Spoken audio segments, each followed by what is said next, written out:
Assalamualaikum warahmatullahi ta'ala wabarakatuh. Alhamdulillah. Alhamdulillahilladzi ahallal halala wa harramal haram. Wa asyhadu an la ilaha illallah wahdahu la syarikalah. Wa asyhadu anna Muhammadan abduhu wa rasuluh. Allahumma salli wa sallim wa barik alaihi wa ala alihi wa sahbihi ajma'in. Amma ba'd. Dewan Hakim yang saya hormati dan yang saya ta'adimi, sahabat da'i Fasyar Nusantara, serta seluruh masyarakat Indonesia yang menyaksikan lewat ruang-ruang digital yang senantiasa Allah rahmati. Bunga melati tumbuh berseri, harumnya semerbak sepanjang hari. Ramlatus Syifa melangkah penuh percaya diri, menguatkan dakwah membangun negeri. Hadirin yang dimuliakan oleh Allah, dari bumi Katulistiwa untuk Indonesia, izinkan saya menyampaikan sebuah tausiah yang berjudul Gaya Hidup Halal, Pilar Peradaban Ekonomi Syariah Masa Depan. Hadirin yang dirahmati Allah dimanapun Anda berada, hari ini kita hidup di zaman yang serba cepat. Makanan datang sebelum rasa lapar benar-benar terasa.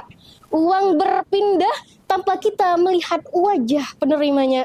Transaksi itu terjadi hanya dengan satu sentuhan jari. Kita buka GoFood, kita klik GrabFood, selesai, praktis, mudah. Namun, apakah kemudahan ini selalu menghadirkan keberkahan atau justru membuat kita lalai dari nilai? Allah Subhanahu wa taala mengingatkan kita dalam firman-Nya, surah Al-Baqarah ayat 168. A'udzu billahi minasyaitonir rajim. Bismillahirrahmanirrahim. Ya ayyuhan nasu kulu mimma fil ardi halalan thayyiban wa la tattabi'u khutuwatis syaitan. Innahu lakum aduwwum mubin. Al-ayah, sadaqallahul azim. Wahai manusia, makanlah sebagian makanan di bumi yang halal lagi baik, dan janganlah mengikuti langkah-langkah syaitan. Sesungguhnya ia bagimu merupakan musuh yang nyata. Imam Ibnu Katsir dalam tafsirnya Al-Quranul Azim menjelaskan bahwa yang dimaksud halal adalah segala sesuatu yang diizinkan syariat, sedangkan yang dimaksud thayyib adalah sesuatu yang baik, tidak membahayakan tubuh dan tidak merusak akal. Penjelasan ini dipertegas oleh Profesor Dr. Muhammad Quraisy Shihab dalam tafsirnya Al-Misbah, bahwa perintah halalan thayyiban menjadi pedoman hidup agar manusia tidak mengikuti jalan yang menyesatkan. Gaya hidup halal bukan hanya sekedar soal tidak makan babi, hadirin. Ia mencangkup apa yang kita konsumsi, bagaimana ia diproduksi, bagaimana didistribusikan, bahkan bagaimana sistem keuangan menopangnya. Karena yang haram bukan hanya zatnya, yang haram juga sistemnya. Allah menegaskan dalam Al-Quran, surah Al-Baqarah ayat 276. A'udzu billahi minasyaitonir rajim. Bismillahirrahmanirrahim. Yamhaqullahu riba wa yurbis sadaqat. Wallahu la yuhibbu kulla kafarin asim. Al-ayah, sadaqallahul azim.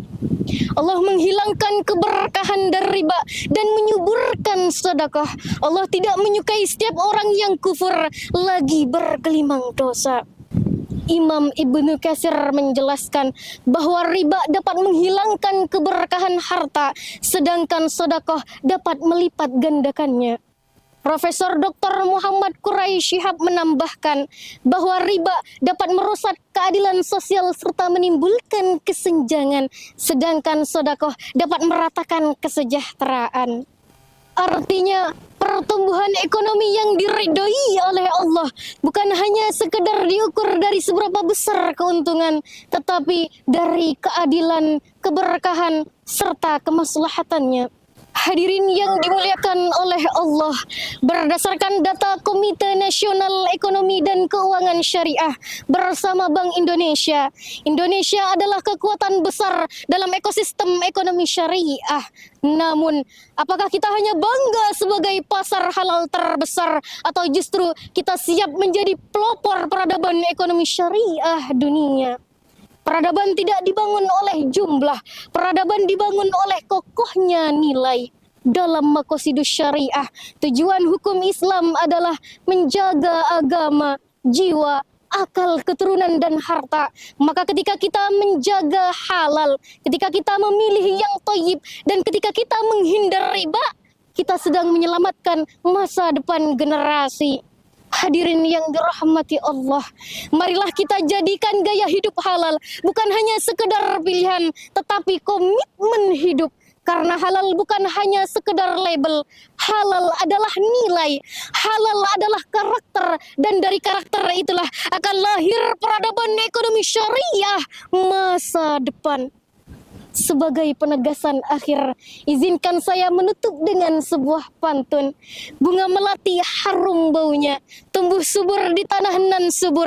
Jika halal terjaga nilainya, ekonomi syariah akan tumbuh makmur. Wallahu yahdina wa yahdikum ila siratil mustaqim. Assalamualaikum warahmatullahi ta'ala wabarakatuh.